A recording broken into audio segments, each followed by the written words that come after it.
Hey, what's up, everyone? Welcome back to the Pack Leader Podcast, Season 3, Episode number 3. Brian Bland, how we doing? Doing good, Coach? How was your Thanksgiving? It was good. How about yours? Not bad, not bad. Ate way too much.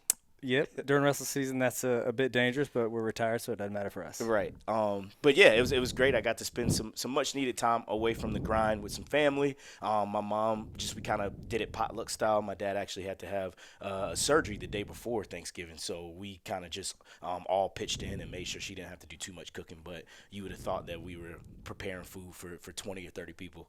Nice. Yeah, we had a similar situation at my mother-in-law's house, and everyone was bumping into each other in the kitchen trying to get things ready, but it all turned out well in the end, so that's what matters. Nice, yeah. And we're back at it now. We gave our guys a few days off to go recharge and kind of mentally reset as well, but had our first practice back yesterday. Energy was really high. You can tell guys are feeling refreshed as we prepare for Life University that we got this coming Saturday. So it's exciting to be back and excited to see everyone kind of feeling rejuvenated. Yeah, definitely good to, like you said, kind of hit that reset button. But we got business to handle at the end of the week, so can't take our foot too much off the gas. Definitely time to get back to it. And like you said, the energy was good yesterday, so hopefully that'll lead to a good week. Yes, sir. I want to jump into the segment, All Things Newberry Wrestling. Coach, hit him up with the pin pool update. So pin pool update, for those of you who are members, or if you're not, you need to become one. We are now up to $506 per pin, so it does not look like we're getting out of the Newberry Open. No, it looks like that's solidified. Yeah, that's cemented in stone, but good news. So we're over $500 a pin. That's huge. Thanks to all you guys for pitching in. Will Evans leads with the fastest pin on the season, 28-second fall of it was against Benjamin Tarago. From Cumberland, University of Cumberland. And then the top three number of pins are Dennis Fraley with 8, Asa Walton with 6, and John Parker with 5. I expected him to be a little higher. Yeah, but he's still on the list. But, John, you got to step it up, man. Right. Because last year, John Parker was right there. It was like him and Chris Walton, 1 and 2. Right, neck and neck. The whole season.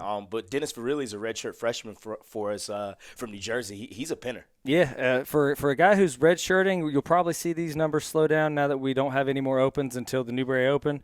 For him, so Asa and John Parker will have a chance to catch up. But, man, when he shows up, it's a pinning fest. Oh, definitely. He's exciting to watch. He said he was coming for your pin record. So well, Coach, we're going to have to limit the number of opens we send him to. But, yeah, so one more time, that's Dennis Verrilli. He has 8, which is currently the most pins by an individual on the team. Asa Walton has 6, the 2 Jersey boys, too. Right. And then John Parker with 5. And if this is your first time tuning in, me and Blanton did promise the team last year that if we got over $400 per pin this season that we would compete in the Newberry Open. So they definitely blew that goal right out of the water. And that's a good problem to have, right? I haven't weighed 149 pounds since 2013, but I'm excited to get back out there. I'm not going to lie. And just to put a bow on the pin pool segment, that brings the total number for the season for the team up to 61. So we're up to 61, which is dangerously close to where we finished last year. So we're 62 last year. We're way ahead of schedule. So we apologize, Pinpool members, for misleading you a bit if we did.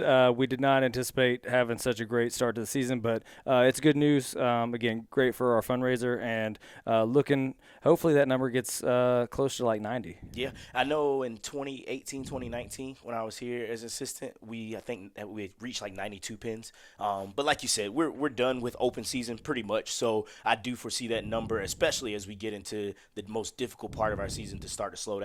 I mean, we got Life. They're one of the best teams in the country in NAIA. Then you got Midwest, and you have National Dual. So we're really about to go through the ringer where pins don't happen quite as frequently. Right.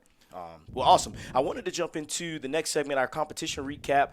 It's been really exciting start to the year. I mean, we're going into this Life University duel at 3-0. We had a real tight one with King, which we'll kind of get into. But I wanted to start off with the UNCP Open, which is the first time that we've wrestled in the Open in quite some time now. I remember it was always a barn burner when we used to go down there and when we competed. But we went and had a really strong showing, 15 place winners and 4 champions. Yeah, it was a good weekend.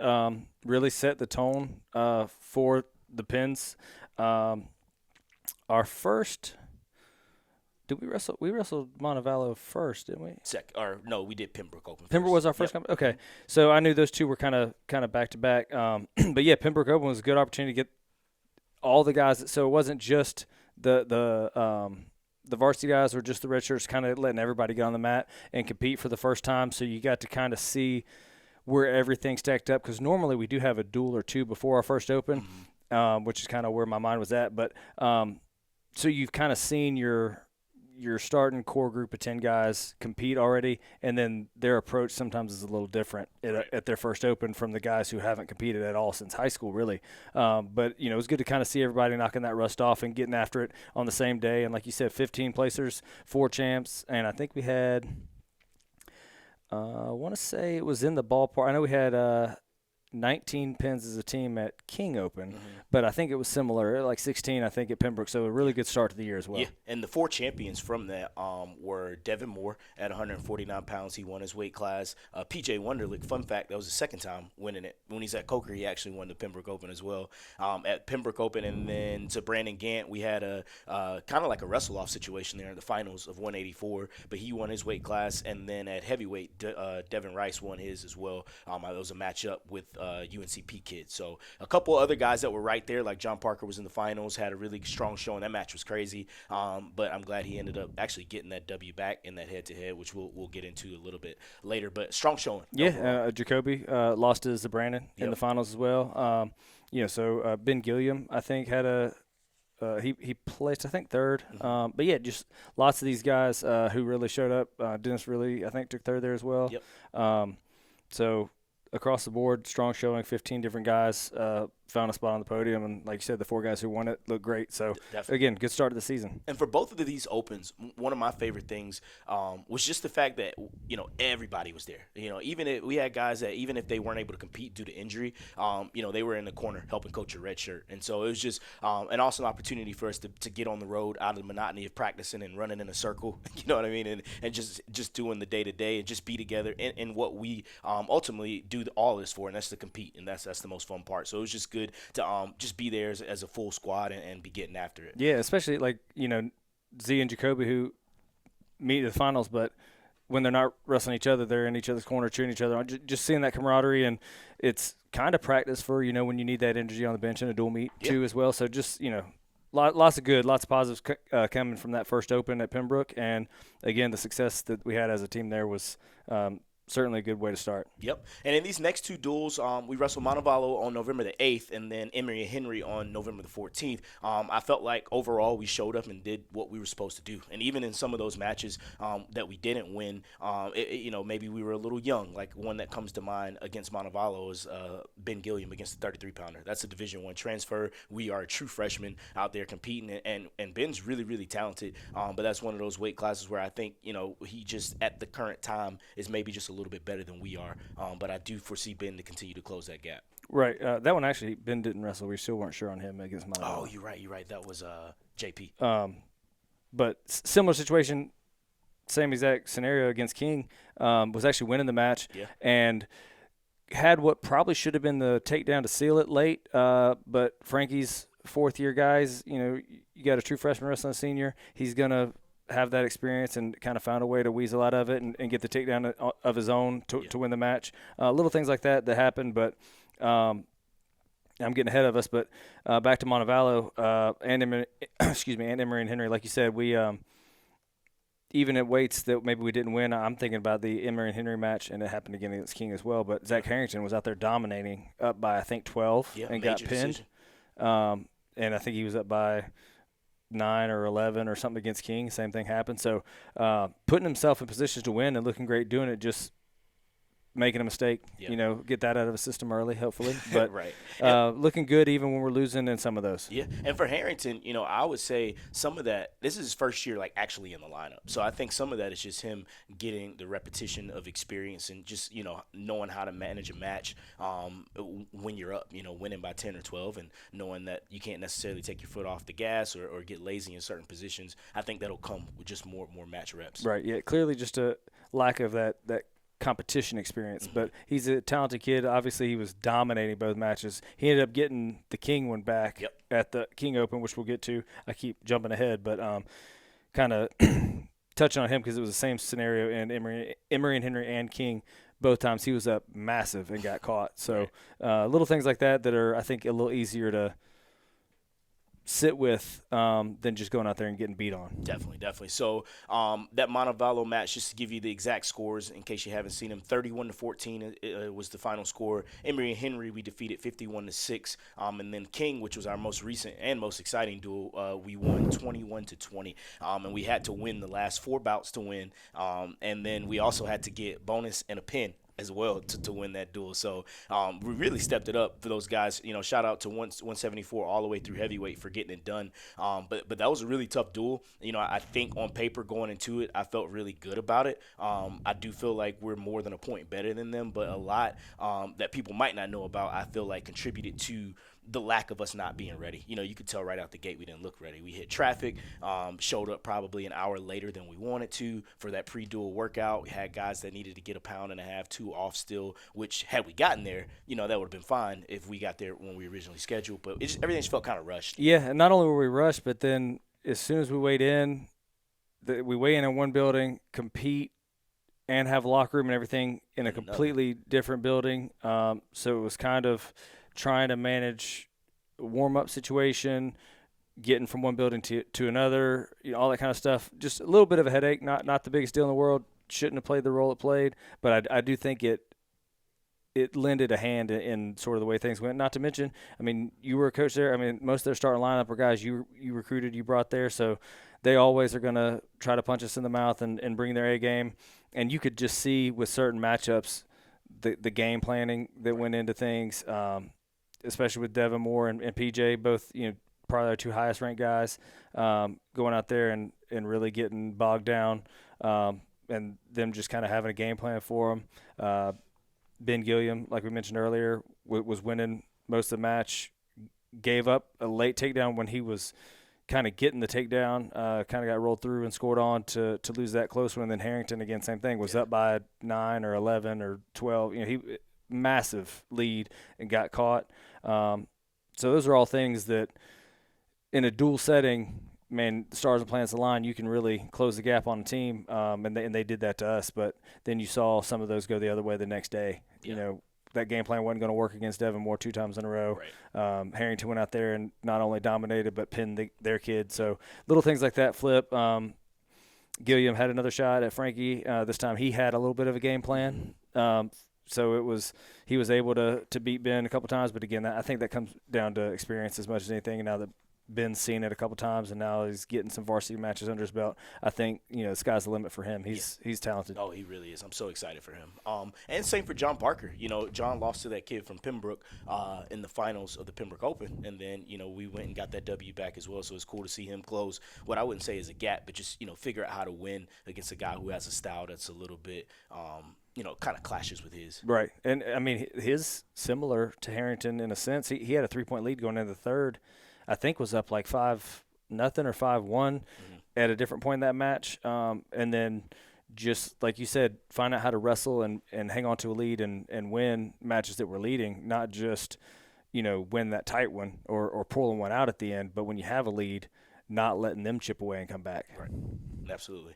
So yeah, all in all, a great start to the season so far. And just kind of putting a bow on that, we want to jump into our NWCA rankings now. The preseason rankings came out for the National Wrestling Coaches Association, that poll on October 30th, and it has Newberry Wrestling seated at number 17 in those national rankings to start, which is pretty exciting. We obviously got some work to do to continue to climb, but it's a good solid start to the season. Oh, absolutely. Anytime you're showing up in the rankings, that's good, but once you kind of get into the teens, then you start looking toward the single digits. Absolutely. So got our work cut out for us, but, it is nice to see us getting a little bit of respect and to come in, not at the tail end of the rankings, but, in the middle a little bit. Absolutely. And we'll continue to close that gap for sure. And speaking of single digits, we got 5 individuals who are ranked respectively in their individual weight classes. Shoop comes in at number 6 in the country at 125 pounds. Devin Moore comes in at number 6 in the country at 149 pounds. PJ comes in at number, 10. Yep, at number 10. Gant comes in at a number 11 at 184 pounds, and then Devin Rice at heavyweight comes in at number 9 in the country. So 5 guys who are holding it down for Newberry College Wrestling. It's crazy because when I'm looking at this list, all of these guys graduate. Yeah. So that's kind of scary. But at the same time, knowing what we got coming off of our red shirt situation and some other transfers we got, training and pushing these guys every day, I do see next season to be a reload, not a rebuild. Oh, I agree. And, shoot, knowing how Z operates, he gonna find a way to maybe get one more year. Year 11, let's go. No, so that's good. That's exciting. And then coming a little closer to home, in the Super Region and Conference Carolinas, we're ranked as a team number 2 in both polls, in the preseason poll for Super Region 2 and also for Conference Carolinas. And we're ranked behind number 1 Lander by 18 points in those polls. And so I wanted to kind of just touch base on where our guys stack up in the Super Region 2 rankings. For those who aren't as familiar with the landscape of Division II wrestling, there's 6 super regions. You got to place top 3 in each of your regions to qualify for the tournament. And right now they have Shoot ranked at number 2 at 125 pounds. Let's see, at 141 pounds we have Zach Harrington coming in. Actually, these are old, so he's not in there yet. But Devin Moore is at number 2 at 149. PJ Wonderlick, number 3 at 157. At 165, we have Asa in there who hasn't slid into the rankings yet. 174, we don't have anyone that slid in there yet. Actually, they got Reed. I'm sorry. They got Reed there at number 5. We have 84, Zabrandon Gant at number 1. Number 2 is the Bostic from Limestone, which is another one who's been wrestling for a while. Right. At 197 pounds, John Parker at number 3. And then at heavyweight, Devin Rice at number 2 behind Landers Juan. So that's what we got for the region rankings. And then lastly, Coach, I just wanted to touch base a little bit on our signees for 2024. Yeah, we picked up Tyler Strickland, who's been sort of around the program for a long time. Used to train one-on-one with Isaiah. I think that started when Isaiah was going to Palmetto State Wrestling Academy. Mm-hmm. And then he's been here for some one-on-one stuff and for some clinics and things over the past few years. And then really landed a big name, Eli Jacks from St. Paris Graham, Ohio. Yep. State runner-up last year. Really solid. Obviously, that's a David Taylor, all those guys, a school with a lot of history, and to land him, I think that's pretty huge for us as well. Oh yeah, it's an amazing start to the recruiting class of 2024, and really excited about both of those guys coming in. I kind of wanted to backtrack a little bit to the team rankings and just give a top 10, because I know a lot of times when I hear rankings, I know everyone knows we're at number 17 because we just said it, but just to give a little bit more perspective on the top teams, Landers ranked number 1 in the country right now, West Liberty 2, UCO, that's Central Oklahoma, at 3, St. Cloud 4, McKendree and Upper Iowa are tied at 5, Lake Erie and UIndy in Indianapolis are tied at 7, so I guess you could go 5, 6, 7 if it's a tie, but they just kind of got them on here. So that's right. Lake Erie 7, UIndy 8, Mary is going to be at 9, Parkside is coming in at 10, so that's your top 10 right there. And then like Coach said, we got our sights set on continuing to close that gap, and we're just a few points away from catching a few of these other teams that are ahead of us, because we're 17, but I'm looking at in Ashland, Ashland and Augustine we're within 5 points of the next 5 spots up. So real close to being like tied for 12th almost. Yeah, absolutely. So just got to keep chipping away at it and keep grinding. And so far, just knock on wood, got to stay healthy as well, but I feel good about it. Yeah, let's go over let's say like top 6 from the region, just to kind of give a little gotcha landscape there. Yeah, top 6 in the region for our teams. We got, let me pull that up. Obviously, Lander 1 and us 2. Yep, Lander 1, us number 2. Mount Olive, who finished ahead of us at regionals, but we finished ahead of them at NCAAs, are number 3, and they're pretty tough this season as well for sure. Pembroke is number 4, King number 5, and Belmont Abbey number 6. Okay. Now I do see Pembroke to keep climbing. Because I just, we wrestled at the Pembroke Open. We've seen them at King, and just kind of being able to observe what they've been able to put together with Saliga in there at 25. They got a Hammer at 33 as well. I think they might be a little better than Mount Olive right now. Yeah, I could see that. So yeah, that's your top 6 in Super Region. And then conference standings pretty much look about the same as those as well. Yeah, because those teams are in our conference as well. So Yep. So next, I want to just jump into this interview with the man, Sean Byrnes. He came in. He wrestled with both of us. Yeah. I want to say he came in the same year I came in, or maybe yeah, I think he came in the same year, but he started right away. Yes. So he started as a true freshman. So he and I spent a lot of time in the lineup together, and then he stuck around for a year or so after. So yeah, he was a good time. And another Jersey native. He's doing really great things right now. So I'm excited to jump into this interview with him. Hope you guys enjoy. All right, everyone. So we are here with Sean Byrnes, former Newberry Wolf. We weren't the Wolves at the time when you came, though, right? Me and you came in the same year, I believe. 08. Is that Yes, when sir. you started? Yep. And I think we came in with no mascot, if I remember correctly. We were the ends, the letter N. Right, the Newberry ends. But anyway, that's neither here nor there. I'm super glad to have you on the show, man. This is our 3rd season now, and we've had a wide variety of guests on the show between, national qualifiers, All-Americans, guys who are just really successful now in the business sector, real estate, whatever it might be. So it's awesome to have you on the show. Thank you. Yeah, I'm glad to be here, and it's good talking about Newberry. Definitely, man. Where'd you get that sweater? From Newberry. Nice. You just online order? I haven't seen that. Or is that like after? I don't remember that. Oh, this has got to be 15 years old at least. This is yeah. So, but I knew I had it, so I said, let me grab something that says Newberry. Nice. That's vintage, man. Well, I kind of want to start out with just like where you're at right now. You're living in Jersey, yeah? Yeah, I'm in Jersey, and we're in Hazlitt right now, which we're about maybe a mile from the ocean. Yeah, I work in Manhattan, and that's it. We own a couple properties. We own a condo in North Jersey, and we own a house in South Jersey, and we live in Central Jersey. Nice. Awesome, man. And a lot of people don't, for everyone that doesn't know who might be listening, when you say we, you mean you and your wife, Laura, who actually went to Newberry, correct? Yeah, I met my wife at Newberry College. Laura Moore also started in 2008 with you and I. Yeah.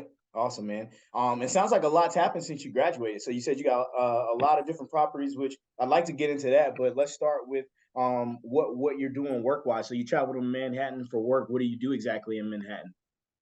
I'm a labor foreman. We do civil engineering. So I work for a civil engineering company. We do a lot of civil construction. Yeah. And that's it. So bridges, tunnels, subways. Just,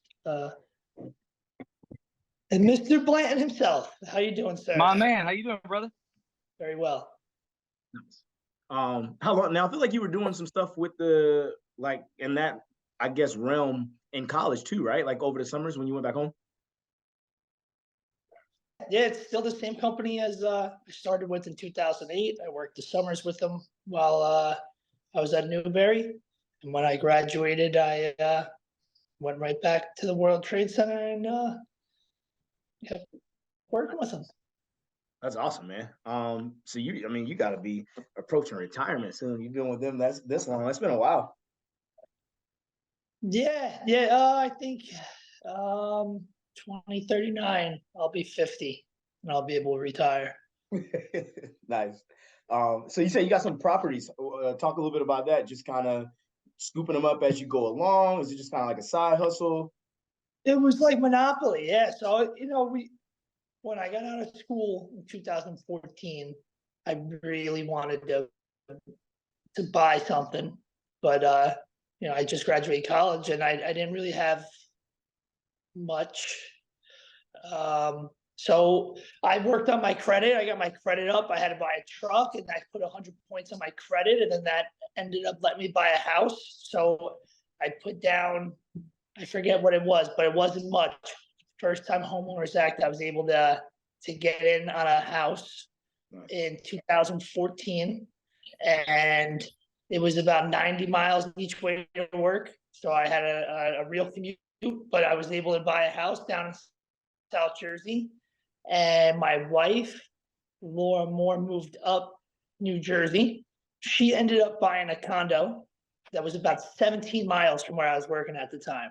So we ended up just logistically moving into her condo. Another Newberry College wrestler, Corey Anderson, who's a big time pro fighter now, he actually moved into my house in Jersey. So I moved in with Laura, and I never had to sell the first one because I was able to rent it right away. Yeah. So then, fast forward 5 years, we were in the one-bedroom condo, Laura and I, and we were ready to buy another house. So we thought about selling the condo. We thought about renting it. We got a good tenant. We rented it, and we bought this. So it was just like we just collected them, and now they're all doing great. Nice. Yeah, that's awesome. I don't think I realized that Corey rented from you, man. Yeah, he's killing it. I know he went from Still does. to Bellator now, right? Yeah. I just saw him recently. I was down at the house. We put a new washing machine in, and yeah, he's a stud. He looks like a GI Joe. He's incredible. I look at him, and it just every time I see him, he's working out. It's probably because he's always working out, but yeah, I look at him. I'm like, man, that's what 20 years of high level training does. And you think about it, he never stopped. He kept training. And we were in college together. He's the same grade as us, and he got into coaching, but he never stopped competing. So, yeah, it's always nice to see Corey and just what really perseverance and putting just time in can do. And he's at such a high level now, just from the amount of time and work. So yeah, it's really nice to see Corey, and he always brings me back to some wrestling roots. Definitely. He was it's crazy because when he was at Newberry, it wasn't like he was super put together. I mean, he just was always kind of, I feel like his level of success came because he's just like a workhorse, you know what I mean? And like you said, just that years and years of putting it in, you saw his body start to finally like mature and develop into like an elite level athlete that has made him so successful. Yeah, I mean, for me and you, we remember Corey Anderson as kind of like, you wouldn't look at him and be like, this Right. dude is an athlete. You looked at him, he was an athletic guy, but, he just didn't have that. Like, we had Keno, who's a national champ at the time. Right. And now, if you look at him, they're the same height, same weight, but Keno just had a slender, more wrestler build, where Corey was really still just getting into coming out, being a heavyweight and now he's a light heavyweight. He was heavyweight when we met him. So he was a little bit, less athletic looking, but now you look at him and it's like, he looks like you. He looks like a 141 pounder. He's just over 200 pounds, Right. Yeah, we ran into him. I don't remember if it was past year or the year before, but at national duels, and you can tell he's put on some good size where it matters, but trimmed up in other places. And yeah, he looks good. He's well put together. Yeah, I mean he's a professional athlete now. He looks like a professional athlete. I'll always he's a nice guy. I talk about Corey forever because he really is such a hard worker. And that's where I really always liked Corey, even when we were young, and he wasn't the best kid on the team. And he was just battling to even get wrestle off. It was a battle. He just wanted to get a wrestle off to even have a chance to get on the team. And and now he's one of the top guys in the world. He goes from promotion to promotion for these big fights, and he's very close to being a world champion. Yeah, no, he's definitely gonna keep at it. I'll always remember him as the guy who made fish and spaghetti. I always thought that was the weirdest combination of things he used to make at his house when he would invite us over. Like brown sugar spaghetti or something? Yeah, it was sweet. I remember it was sweet. Yeah. And we were like, "What's that?" And he was like, "You ain't had it." Like he had we were crazy for not eating brown sugar spaghetti with catfish. Right. I was like, "Nah, I've never had that." And Corey now, I say he's a professional athlete. He's got everything figured out. But if you go to his house, I mean, everything is a great value brand. He doesn't splurge on anything. He still has the same brands as we had in college. That's it. Corey hasn't changed, not even a little bit. I mean, he's got a nice big truck and fancy cars and stuff, but you would never really know it. Right. That he is doing so well. Well, he's the man, but I mean, obviously we're here to talk about you, dude. So I would like to kind of start. You're from New Jersey, Jersey native. I think when me and you came in, it was Newberry's. We started 04, 05. So like our fourth or fifth season, being an established program. And I remember, following all the signees that year and you being one of the high level recruits that we were able to land. Kind of talk to everyone a little bit about just your high school career, where you wrestled at in high school, some of your accolades, and ultimately what led you from high school to decide that Newberry College was home for you. Yeah, I was a Jaguar in high school. I wrestled for Jackson Memorial High School. I started 4 years. My senior year, I won New Jersey States. My junior year, I took fourth. I was in North Carolina at the Super 32 when I first met Jason Valek. I got introduced through another one of my coaches at the time, and he had some other athletes with Coach Valek already. Matt Oliver and the Newmans, they were down here. Dave was, and Vinny Salick. So he had some studs. He had already gotten a couple state champs, and I came down. I actually remember watching Blanton work out, and Cy was in the room, and Keno, and a couple of the older guys, the lighter weights, Andrew Young, and they were good. They were really good, so even though I didn't know much, I knew wrestling at the time. I was a state champ, and all I did was wrestle as often as I could, go from practice to practice to practice to match all the time.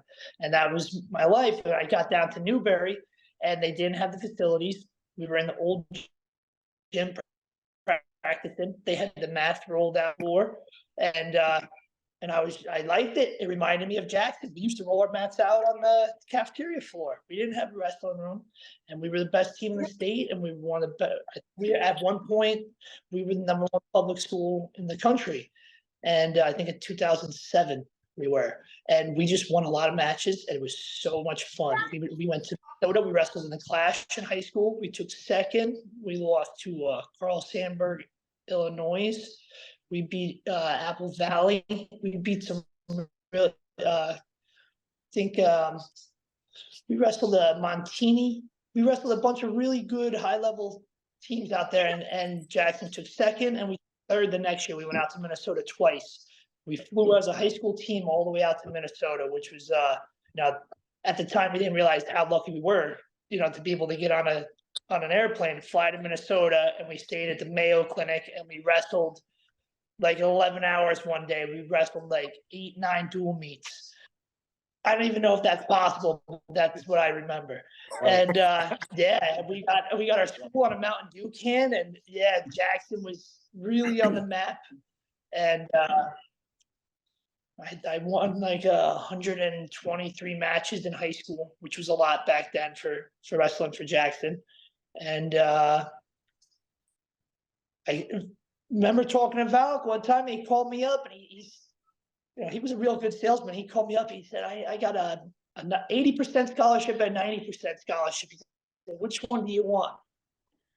I was like, well, I was thinking more like 100%, He's like, all right, you're coming, like, come on down to Newberry, Nice. And I did. I came down, and I remember watching the practice and walking around the campus, and just the energy there is really good. It's a small school, and I felt like I was going to really have a chance to have some success and just to stay in a small community. And Newberry was a very good small community that let you focus on whatever you want to focus on. Definitely. And I'm glad you kind of, mentioned, because at first I thought you were just going to gloss over the fact that, y'all were one of the best high schools in the country. I mean, because you jumped right into Valek kind of picking you up at Super 32. But I'm glad you kind of dove in a little deeper on that, because, y'all were some dogs, man. I know you wrestled with BJ Young, who's back there now as the head coach. And also, I think at the time, your head coach was the current Rutgers head coach, correct, Goodell? Yes, sir. Yeah, I recently played some golf with Coach Goodale, and we talked about Jackson wrestling, and it was really incredible to see. Yeah, he was the reason why we were so good. He really brought something special to the program that he brought to Rutgers with him, and that's just his love for the sport. We were playing golf, and he was watching the World Championships the whole time, and he knew everybody that was wrestling. Sebastian Rivera grew up in Jackson. He didn't wrestle for Jackson High School. He went to another high school, but he grew up in Jackson, and he just took second in the world silver medalist from our town, and I believe he might have been a 4 or 5-time All-American. I think during the COVID, they let him All-American. So I think he might have ended up being a 5-time All-American. And I know he took third one year in NCAA Division Ones. But yeah, he's a real stud. And we had a good time watching him. But he's got guys like that in his room now, number 2 in the world, going to the Olympics. And, that's the kind of program that he runs now. Coming from the same level in high school where he had the number 1 recruit in the whole country at the time when he left, Scott Winston. And yeah, we really the program all fed from his love of wrestling, and he brought that kind of energy with him to Rutgers, and it was great getting to catch up with him and to see that he's only got it worse. He got the bug worse now. He can't even talk about anything but wrestling now. He's got 1,000 people's names, and he's watching, and he's got all these recruits, and I'm a little bit removed, so I don't know the names that he's saying, even some of these world level guys. But yeah, he could just go on and on. He's just a thesaurus of information of what's relevant in the sport right now. And could you be like identify any similarities that might have also brought you to Newberry between wrestling for who went on to be a really high level college coach, who is a high level college coach, and then also Jason Valek, who did some really high level things at the Division II level. Were there some similarities between the two that you could nail? Oh yeah, I mean, Jason loved to win. That was what he was all about. He really loved to win, and he treated the program like a program, and he ran it like it was a ship, and it was all business, and we were going to win matches. That was the whole. He used to say you have to buy in, but that's what we were going to buy into. And we worked hard. We were going to win matches, and that was the formula. And I think that Goodale does that to an extent. I think Goodale really a little bit more. Goodale, he just really has a true understanding of the sport. Not that Valak didn't, but just that it was a little bit of a different level where now Goodale has won an NCAA Division I Coach of the Year and an NCAA Division I Tournament Coach of the Year, where Valak was incredible coach. And he may have won Division II Coach of the Year. I can't remember, but I think he definitely won it for our region. I can't remember if he won it for all of Division II. But yeah, it was just it was really special getting to wrestle for those kind of guys. They're both very special coaches. Definitely. And then so fast forward, you end up at Newberry. Just kind of share a little bit about your experience. I know your freshman year, we had that unfortunate incident playing slapback where you broke your ankle. Me and Bland were just talking about that the other day. Still to this day, we don't play slapback. But just talk a little bit. Darrell won't let us play anymore, and it's your fault. Yeah. Yeah, that was a freak accident. I remember just looking at my foot. It was facing the other way. I was like, that's not right. Just waiting for it to just go right back up, and it never did. I believe Bland and Jake Elkins carried me out of there that day. And I was crying like a baby. That sucked. Yeah. Yeah. You wrestled really well that year. Yeah. I mean, that was, Valak's mentality was like, if you were the best kid in the room and you gave him the best opportunity to win, you were going to wrestle. So it was actually my sophomore year when I broke my leg. And we had some real talent on the team. We had Sam Rakes, who had taken second in the Powerade from one of the big programs in Virginia by Virginia Tech. I can't remember the name of the school, but it's a big high school program. Christiansburg, the legendary program. So Sam Rakes. We had Mike Rogers, who was a 3-time Pennsylvania state champ. We had Latrey Collick, who was I want to say he was a 3-time national qualifier. He was a stud, and we had guys like that, just that never, they never really met Valak's standard. Like on or off the mat or whatever. Valak didn't have that confidence. And come the end of the season, I think I only wrestled like 12 matches my sophomore year. I broke my leg at the beginning of the year. I came back for national duels. I wrestled the 4 bouts of national duels. I did pretty good. We wrestled some kid from Nebraska who really thumped me, and he just kept grabbing my ankle, and he beat me up pretty good. And after that match, I was like, man, I don't think I'm really ready to wrestle.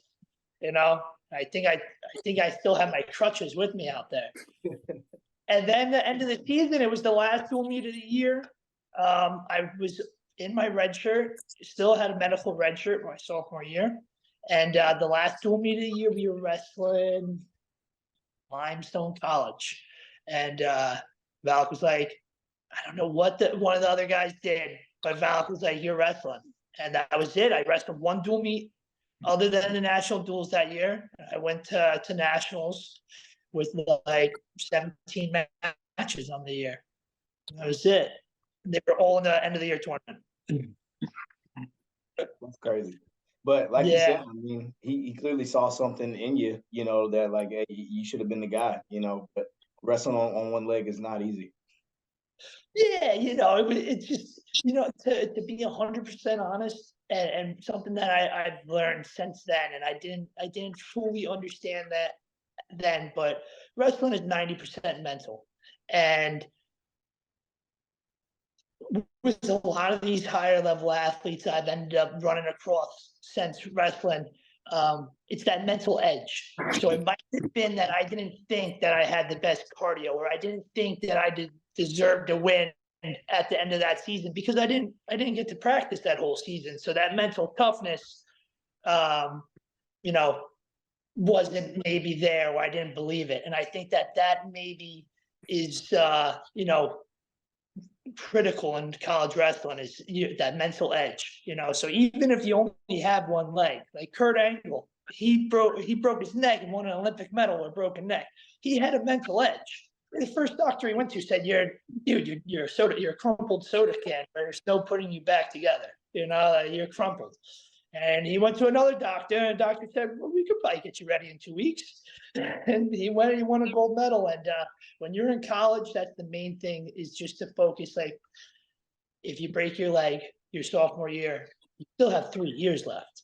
It's not, that's a lot of time. And that's the time, and the mental is your biggest asset when you're in college. So if you can really work on your mental toughness, you can just believe that in 3 years, you can catch anybody.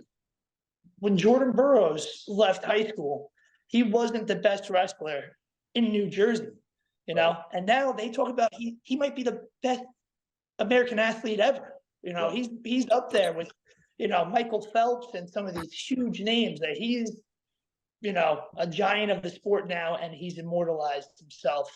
And that's all just since high school. So when people get out of high school and they're not a state champ, some of them have a big advantage because they still have that mental edge. They still have that want, Blanton, I know you very well. And when I first met you, I didn't think that you were really a technical wrestler. I just remember you throwing everybody and pinning them.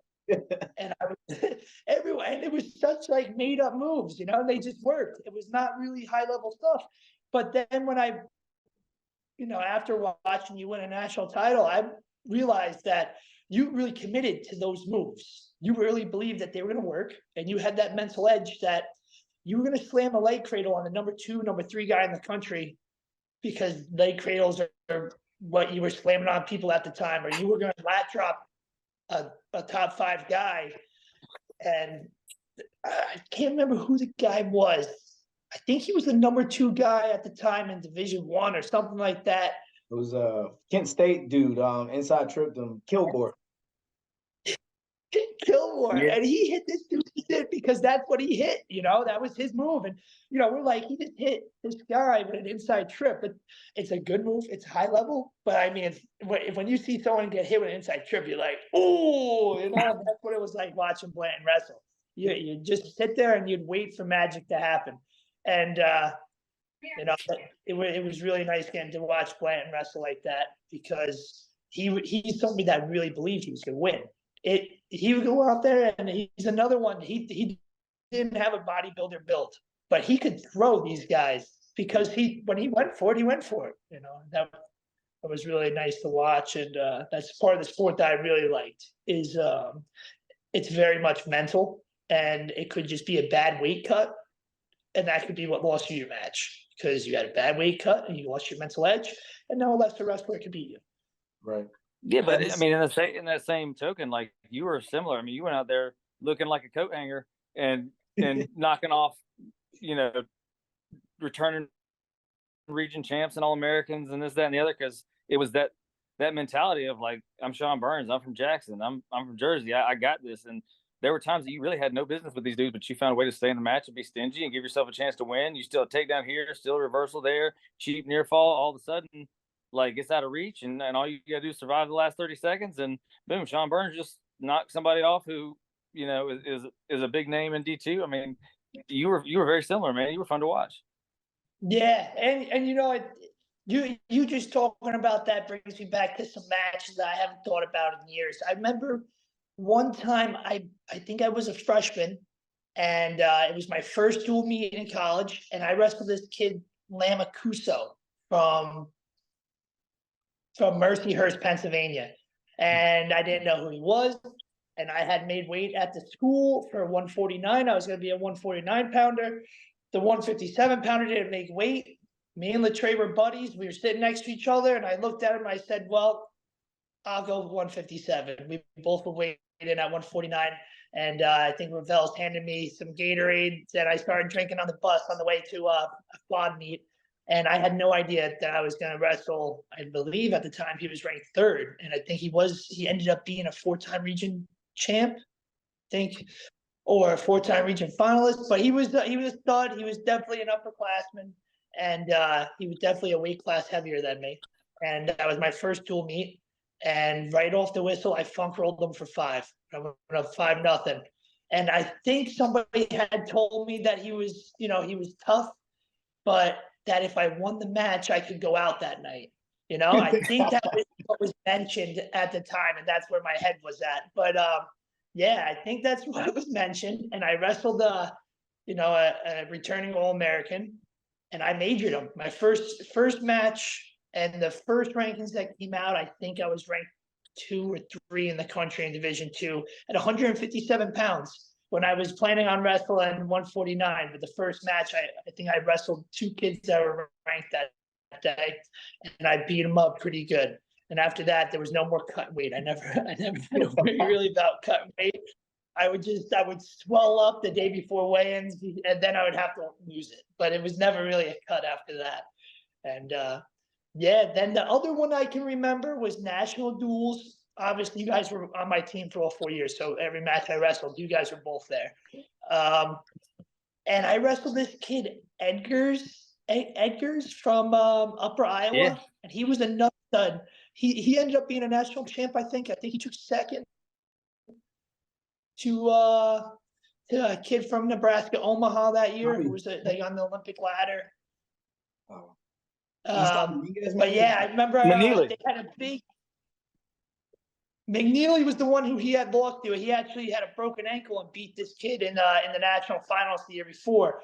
And then we went out there, and I was really, I think this must have been my freshman. Yeah, it was my freshman year, and I was really thinking I was really good, And this was finally I got to wrestle somebody that was ranked higher than me. I said the first match I wrestled the number 3 guy. I beat him, so I was ranked high. And this kid was good, and he was athletic, and there was like 10 people holding up cards with his name on them in Iowa, and we're wrestling him at national duels. And I wrestled him just like Blanton said. I frustrated him very much. I just held an underhook and stalled, and I knew if I could keep it close, that I had a chance because he was just blowing me off the mat. He was just throwing me out of bounds, but couldn't score. And like the last couple seconds, I snuck a takedown on him, and the air just went out of the place. And there's no better way to describe your style than I snuck a takedown on him. Oh yeah, it was the only way. Yeah, they had to be very frustrated for me to have a chance. And I would slow the match down, and I'd slow it down until it was every second I was gaining confidence, and every second they were losing it. I just hang on them and slow them down. I wouldn't let them get space. I ended up stealing on them, and we went into the national finals my freshman year. We were going versus Nebraska Omaha, and their head coach. They line up the matches at national duels. Division I on the center, Division II next to them, Division III, NAIA, JUCO. Everybody wrestles at the same time. So you had Valak and Revels in our corner for us, and behind them was Damian Hahn and Mike Gray for Cornell. Both Jersey guys, both state champs. I knew both of them. I was speaking to them before the match, and I'm just thinking, I got Cornell coaches right behind me. We're in the national finals. So we're about to sneak this national title. We got a really good chance to win. I think Cornell was wrestling Iowa for a national title, Division I at the time. So the place was packed, full of Iowa State and Cornell fans, and they were really getting into it. The fans really knew wrestling, and it was a fun atmosphere to be in. And we were very competitive. With Nebraska Omaha, we had a couple matches that kept us in with them, and then I remember kind of the turning point was me. And I get out there and I wrestle it, and like I said, at this point I've been melting people. Like all these kids, I'm thinking, I'm from New Jersey, I'm a state champ. This is Division II, and I'm just walking through people. I just beat this kid who's number 2 in the country, and this is the number 1 kid in the country and the number 1 team in the country. I'm going to melt him too. That's it. I'm going to wear him out. And I'm going to grab a front headlock, and I'm going to wear him out. And that was all I was going to do. And I threw an underhook, and in 3 seconds, I was on my back. I was like, oh, this wasn't what I planned. And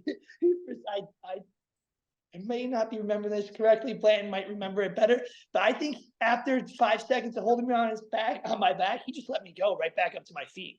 And I looked over at the sideline like, guys, I think I'm in trouble here. He did. He ended up throwing me like another 2 or 3 times, and that was the first time I was ever pinned. And that's when I started learning that, even though I thought I was really good and I had a mental edge at that point, there's levels to this. And there's some guys that have really been trained at a high level. He was on a really good team. He was on the Olympic ladder, and coming out of high school as a freshman wrestling him, I think he was 22 or 23 years old at the time. And it was just, it was a different level. And yeah, it was a lot of fun. And that day it wasn't a lot of fun, but the experience was a lot of fun to get back on. Yeah, I left there with a whole new appreciation for, what you can actually do, Right. Yeah. No, I mean, we were never quite able to catch Omaha, unfortunately, before they dropped that program, but hopefully we'll get back there one day. But no, that was crazy. And unfortunately, they've changed national duels now to where it's not like all divisions, kind of how it was back then. So it's not quite as big as it was. But it's still, really high level tournament. Best teams in the country are there. But those were some good times, man. Yeah. I think you won that day, right? I think you were one of the few guys that won, right? Blanton, I think also won. Yeah, I was wrestling Brent Pancook, who ended up being a national finalist that year. He hit a high crotch that neck wrenched him out of bounds. He came back in the middle and hit another one. I neck wrenched him again and stuck him. And it was funny because I was going down the line like, bat. Damian Hahn got in the way. He got a high five too. I went over to, put my stuff on, and I think Oliver's mom or somebody was up above us, and she was laughing. I was like, what's up? She was like, you just high five Damian Hahn. I looked back and he still had his hand out and was laughing. I was like, okay, well, I'll take it. So, until this day, you're still screaming, neck wrench him. Yeah. Basic people. That that's what Blair was hitting these kids with a neck wrencher. You know, like a lot of very basic techniques that he had perfected. And you can never count playing out versus anybody. No, it's funny It's all though, about 'cause timing because the stuff that works in middle school and then it quits working once high school is figured out. If you wait long enough, they forget about it again and then it works again. Yeah, yeah. People start saying, "Oh, that's not good technique," and you say, "Oh, it can be." For sure. Well, yeah, we got a couple more minutes, man. I just want to wrap up with, you had a great career here at Newberry, and you're one of the reasons why we were so successful. You kind of just mentioned a few scenarios and matches and situations why. Kind of just talk a little bit about how your experience at Newberry prepares you for life now, because you're crushing it too. And I know you kind of had the same gig since you were in college, but just still really successful post graduation, and you got a beautiful family. I think you got two girls, one girl, two girls. One daughter. I have one daughter. One. Yeah, What's her name? Riley. Okay. Riley Gotcha. Byrnes. Yeah. And so, just being the leader of your household, and I'm sure at your job, talk about how your experience at Newberry has prepared you, to be a leader in life now. Newberry College really, I believe that college helps you learn how to learn. So Newberry allowed you the opportunity to find out what you needed to do to accomplish tasks. So they would give you work, and you would go and you would do your research, and you would turn in your paper. And it wasn't that they wanted you to do it the same way as the person next to you. They wanted you to have the opportunity to find your information and put it down on a piece of paper. And that's really what life is all about. Nobody has to do everything the same way. Everybody learns different. Some people are going to hit neck wrenchers. Darrell, you hit high crotches. You wrestled so technically correct. Everything you did was very crisp, high level, and you didn't have the success that Blanton had with some other moves that we would say are probably less successful.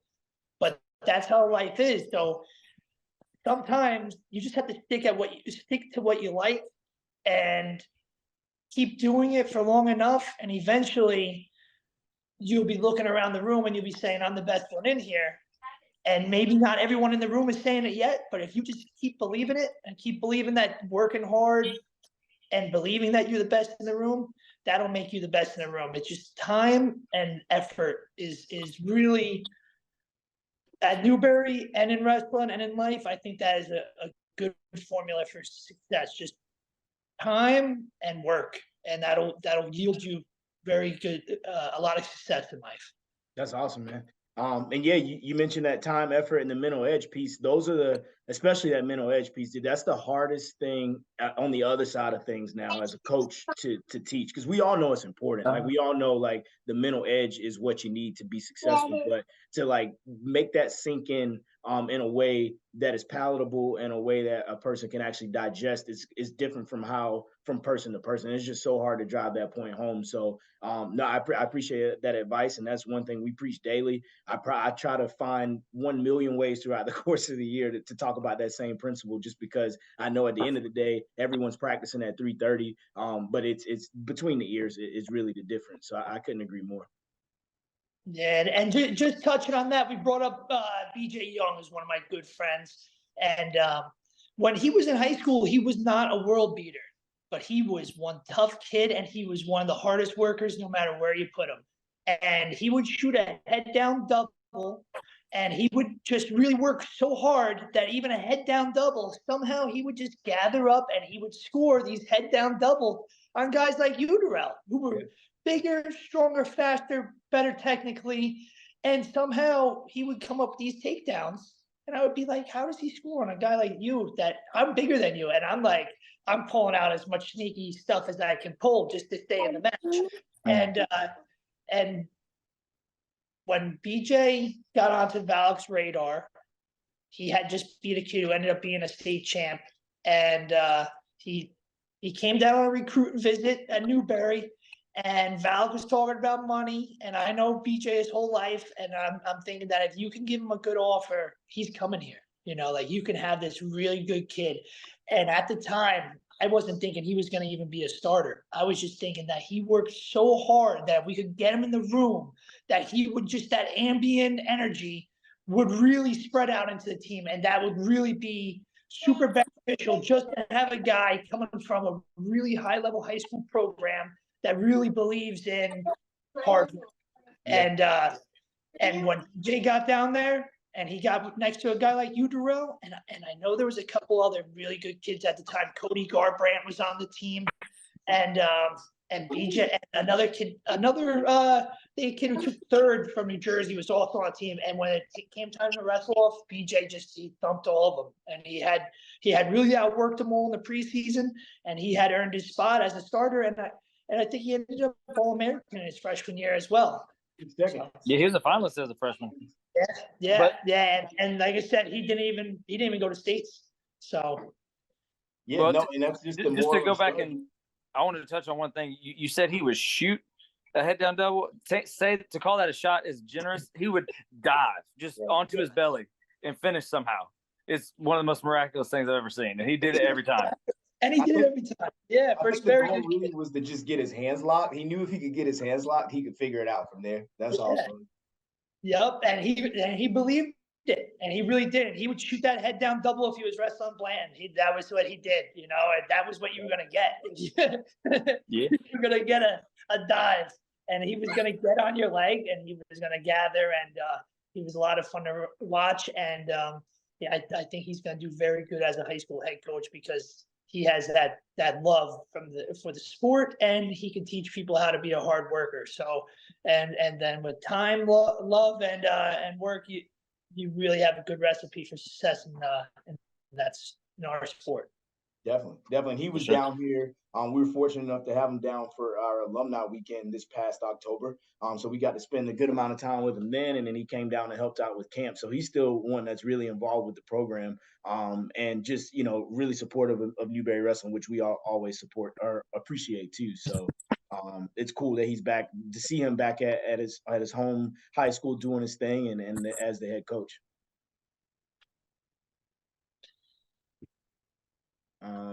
Well, yeah, man, if you don't got anything else, I guess now that we're kind of wrapping up, approaching the holiday season here, do you get some good time off for work, or they got you grinding through it, or what? Yeah, I enjoy being at work. Like you said, I have a little bit of a leadership position, so I like to be there as consistently as possible. And my wife and I, we do love to travel. So when we take time off, we like to take 3 weeks or 2 or 3 weeks. And we have some trips planned. We've gone on some trips, but for this holiday season, I will be working. Gotcha. And we're gonna go and visit. My wife had 4 varsity letters on the women's soccer team at Newberry. Mm-hmm. We're gonna go and visit another Newberry alumni in Canada. Oh, nice. At the start of the new year. So that's our next trip. We're gonna go visit in Western Canada in the wintertime. Nice. Our next trip. Yeah. What's been the favorite place y'all have traveled to? I loved Iceland. I thought Iceland was awesome. A lot of people don't really like Cancun, but I loved Cancun. We went there. We had a great time there. Jamaica was nice, very touristy, I thought, but was really nice environment.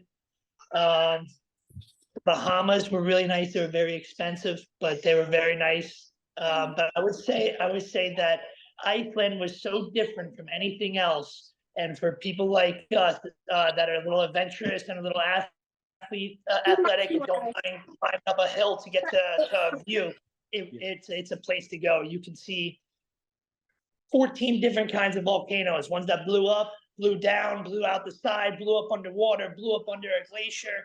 A lot of really cool stuff in Iceland. A lot of geothermic energy geysers, and I really was quite impressed going to Iceland and seeing how beautiful it was. And it wasn't a frozen, desolate place. It really is. It really is an adventure place. Nice. Yeah, Sai was there this past summer and said kind of some of the same things. We'll have to add that to the bucket list. Yeah, I mean, if you ever get a chance to go to Iceland for 3 days, that's all you need. It's only like it's like the size of maybe Colombia. The whole country is not very big. You know, you have like one city in the south, and the rest of it is just untouched wilderness, really. You know, and if you like seeing glacier water, and we went into an ice cave. We took a snowmobile to the top of a volcano, and the geothermal energy melts a cave from the volcano through the glacier, and then you can go down into the glacier and see these rings, and it looks like a tree ring, and it's the layers of snow and ash that fall, and you can see the history of the area, and it was just a place to go. Nice, dude. That's awesome.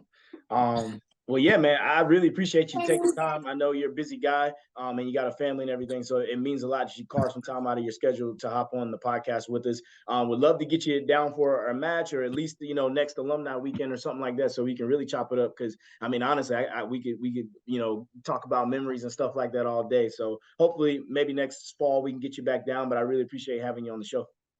Yeah, thanks so much for having me. And it's been 10 years since I thought about this stuff, and it was really nice talking to you guys. And I'm so happy that you guys get to continue your passion. And it's great for the sport. You know, we need people like you guys to lead the next generation of leaders. And it's really great. And I know nobody's happier than Blanton that he got to stay at Newberry and move right into a coaching position, and he's having success. And I know that's always been his dream. Darrell, you surprised me by getting into this, this world of wrestling, and you're really, really cut out to be an excellent leader. And these kids are very lucky to have somebody like you at the helm of the ship now. And if you guys ever need anything, let me know. Well, dude, I appreciate it. Tell the family what's up, and happy holidays, Merry Christmas. Merry Christmas, guys. Thank you, and God bless. Yeah, great catching up, man. Good seeing you. Yeah, all right, plan. All right, Sean Byrnes, everyone. I appreciate you taking time to jump into that interview with us. Coach, what'd you think? Always good to catch up with Sean Byrnes. He's always a fun time. Sean he's the same as he was then. Right, absolutely. I got to see him at the wedding, which we talked a little bit about at BJ's wedding, and it was just good to catch up with him in old times. And hopefully we can get you at some alumni events. Absolutely needs to make it down. Definitely. Moving on, I wanted to go over just some other things that Newberry College Athletics has going on. I know we're in the holiday season, but for winter sports, it's not really a time for us to take a break. So we got our foot on the gas. And speaking of which, men's basketball, they they play on Wednesday, November 29th, right here in Eliezer Arena. So if you're around and you want to come support, you can be there when they play Francis Mary at 7 p.m. Yep, and like Coach said, we're, as we're going through the breaks, now we're sort of getting into exams, and then especially over Christmas break when the kids are home, the fan turnout is going to be minimal. So if you're in the area, please come support. Pack the stands a little bit, help us feel like we're actually wrestling in front of a crowd and not like the four parents who come to see their kids, because that's kind of it's bare bones over the break. So come on out, support those guys. Stay in town. Come watch us on Saturday. Absolutely. Support your local athletics. And then just general news for Newberry College as an institution. Winter commencement is going to be on Friday, December 8th at 2:30 p.m. And shout out to Bodie Boyce, who's one of our former heavyweights. He's still on the team, but he's finishing up his student teaching right now. Like literally this I think might actually be done with it, but just wrap that up, and he'll be walking across the stage. So the wrestling team will be there to support him, and especially celebrate him for all of his contributions to our program. But if you do have other people and you want to go support, that's again December the 8th at 2:30 p.m. And then Coach, you want to just give a shout out here for Keenan Graham? Yep. Keenan Graham, he was hired as the head coach at Darlington. He is in his first season. He reaches out a good bit because he's got his hands full, but I do fully expect him to make a big difference in that program, really turn them around. They are sort of underfunded, underrepresented, that whole area of the state. But you see what his dad's done at Lake City, and you got to imagine he'll be able to do some similar things there. He knows how to wrestle, knows how to relate to those kids, and he's a good dude. He graduated here last year, so good luck, Keenan. We'll keep supporting you, keep cheering for you, and I'm sure he'll have some couple hammers at least shake out at the end. Yeah, and just we're definitely rooting for you. I remember my first year coaching being the head wrestling coach at a high school. It definitely is a different beast. Oh yeah. So I know he's got his hands full, but I'm also fully confident you'll be able to have a really successful career there. So congratulations. Last up, I just wanted to remind everybody. I know we've mentioned it a couple times, but this Saturday, December 2nd, we will have the toughest duel we've had all semester in Life University. I want to say they're ranked number 1 or number 2 in the country, number 2 right now, NAI. Thanks, Jared. So we take them on at 3:00 p.m. And they have hammers all up and down that lineup. So we really need you guys to show up and show out for us in the stands. And we really want to pack LEA's arena as much as we can. Yeah, that'll be a big one. Come, bring your attitude, get loud, get rowdy, get close to getting kicked out, but not quite. Yeah, but don't actually get kicked out. But we're going to need all the energy, because we're going to get all the smoke. So Absolutely. make sure you show up and bring the energy. Definitely. And that's going to be a perfect competition situation as we, take a 2-week kind of training stint in preparation for UIndy. So I really think that's going to be a great look for us, getting prepared for some more really tough competition at what I think is the toughest Division II tournament in the country. So. Yeah, Midwest at Indianapolis is sort of the mid-season nationals sort of checkpoint, sort of to see where you're at, gauge the temperature of the competition. That's where you kind of find out where you stand, and that's where we're going to need to be ready to show up, to put our best foot forward, to make a good showing, but also to impact the rankings both nationally and when region tournaments come for seeding, and then if you qualify again for the national rankings for the national tournament, because if you lost to a guy there, it's really easy for them to argue. But if you beat a couple guys, you can argue up a couple spots, get a better seed, have a better path to All-American status. So those things are all important. So like Coach said, December 2nd against Life will be a really nice tune-up before we go into Midwest, which is really our first measuring stick of the season. Definitely. So appreciate you guys watching. And, again, thank you so much to all of our Pinpool members. I know we're kind of joking about a few things in there, but in all seriousness, it's your support that allows us to continue trying to be a national powerhouse and just provide a really good experience for our student athletes in terms of, everything we need to supplement our annual operating budget, but everything that you might not necessarily think of, too, that just makes it a valuable experience for them. So I know I've mentioned in passing that this year's Pinpool funds will be going directly to the phase 2 renovations in our new facility. We're off to a really great start, and that's all because of you guys' generosity. So thank you. You can find the podcast on YouTube. Obviously, we post clips of it to our social media. If you haven't given us a follow on there, please give us a follow. You can also find the podcast on our official wrestling website along with Spotify too. So yeah, thanks for listening. We'll see you next month.